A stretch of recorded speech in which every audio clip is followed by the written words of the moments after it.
Stocks Made Easy, presented by WallStreetSurvivor.com. This is Julie. She lives in Paris. Julie is known for her delicious croissants. She started baking when she was a little girl, and ever since it has been her dream to open a bakery of her very own and supply the city with her wonderful croissants. She figures that it will cost her $100,000 to start her business with all of the supplies, staff, and costs of starting a business. The problem is Julie only has $10,000 to put into her company. She definitely can't build her business properly on $10,000. What is Julie to do? Julie decides to issue stock to investors to help raise money. Stocks are pieces or shares of ownership of a company. Each share is worth a certain amount based on what the company is worth.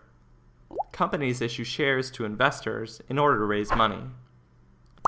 Because she is $90,000 short, Julie decides to get 9 of her friends to invest in the remaining balance. However, to do this, Julie must give up 90% of her company in shares. Now Julie and her friends each own 10% of her company. 5 years later, Julie's bakery is booming. She has turned her bakery into one of the biggest in Paris. Her company is now worth $1 million. Julie got the money she needed to create her business without acquiring additional risk or debt. Also, Julie and her 9 friends each turned their $10,000 investment into $100,000. Just like Julie's friends bought shares in her company, you can also buy shares of publicly traded companies like Apple or Walmart.